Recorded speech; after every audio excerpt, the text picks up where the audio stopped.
The reason you're exhausted is not that you lack talent or a great team. It's because you've made yourself the single point of failure for every decision in your company. You're currently acting as a human traffic controller for people who are perfectly capable of driving if you would simply give them a map and a scoreboard. If you continue to be the only person who can answer every question, you are not a CEO. You are a high-priced bottleneck that is never going to be able to step away without the entire structure collapsing. And I see this happen with real estate teams all the time. They hire VAs, they set up systems, create processes, and 6 months later, they're still the bottleneck in everything. I just got off a 2-hour call where I watched this exact pattern play out in real time. An agent with 2 VAs who've been with her for years are doing the work. They're showing up to work. But guess what's still happening? Every decision flows through her. Every question comes to her. Every process stops at her desk. The problem isn't the people. It's that there's no system for the systems. So let me tell you exactly what I mean. The VA comes to the huddle and says, we got 5 new Instagram followers and someone reached out about relocating, which sounds like progress, right? But then when we dug deeper, the person who reached out via DM is not in the CRM. There's no automation to capture them, no process to capture them. There's no follow-up sequence. It's just sitting there in a message thread. So that's not a people problem. That's a systems problem. And here's what I see happening in most businesses. The owner creates a position, hires someone good, gives them the task, and then they wonder why nothing actually moves forward without their constant input. It's because they've created jobs, not systems. They've hired task doers, not problem solvers. The difference is this. In a job, when something doesn't work, you ask your boss. In a system, when something doesn't work, you know exactly what to do. So during this call, we uncovered 3 massive gaps that were keeping the agent stuck as the bottleneck. First, there was no clear process for what happens when someone reaches out on Instagram. Her VA is doing great work getting conversations started. But then what? Where do they go? Who follows up? How do we track them through the funnel? Second, there was no ownership of automations.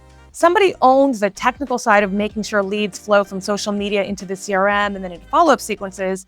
And when I asked who's responsible for automations, the answer was basically nobody. So when nobody owns something, it doesn't actually exist.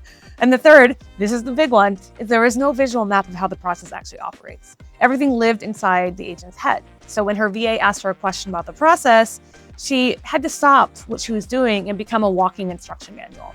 And this is what I call a business DNA problem.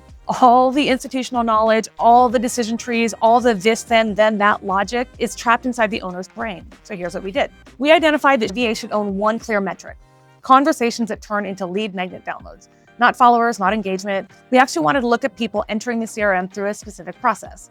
So we mapped out a 7-step conversion framework so her VA knows exactly how to move someone from comment to conversation to the CRM. Open, respond, dig, explore, validate, reflame, reflect, invite. Every Instagram interaction follows this path. And we created a tracker so nothing falls through the cracks. Every person the VA talks to gets logged. Every stage gets tracked. Every follow-up gets scheduled. And here's the part that most people miss. We didn't just create more tasks for the VAs, we created a system where they can make decisions without asking the agent. When her VA encounters someone who's ready to download her reload guide, she doesn't need to ask the agent what to do. The process map tells her exactly what happens next. The automation handles the delivery, CRM starts the sequence. The agent is only involved when there's an exception or an opportunity. That's the difference between being a bottleneck and being a CEO. A bottleneck makes every decision. A CEO builds systems that makes decisions. I watched the agent's whole energy shift when we talked about this. Instead of being the person who answers every question, she becomes the person who designs the systems that answer the questions. Instead of being in every conversation, she becomes the architect of how conversations happen. And the breakthrough came when we realized that she already has this figured out for YouTube. She's got a whole content calendar, filming process, publishing schedule, promotion strategy. It's systematic, it works.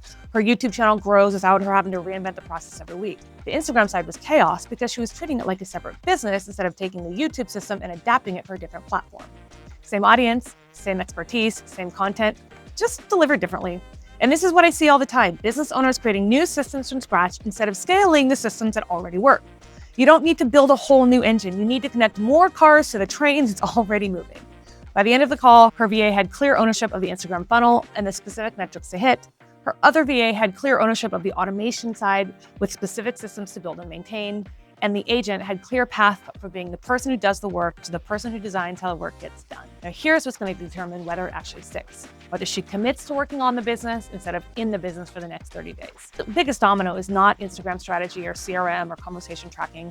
It's her transitioning from being the operator to being the strategist. Every time she jumps in to answer a question that the system should answer, she's reinforcing the pattern that keeps her stuck. Every time she lets the system handle it and then improves the system based on what she learns, she's building the infrastructure that lets her business scale without her constant input. The goal isn't to work less. The goal is to work on the right things, to spend your time building systems instead of running errands, to transition from being the bottleneck to being the architect. If you want to find out exactly where your capacity is leaking, I built a free capacity assessment that walks you through it. The link is right in the description. And if you want to keep going, subscribe to my channel to learn all about process maps at work, connecting directly to what we talk about today. And just remember, you are one system away from living the life of your dreams. I'll see you on the next video.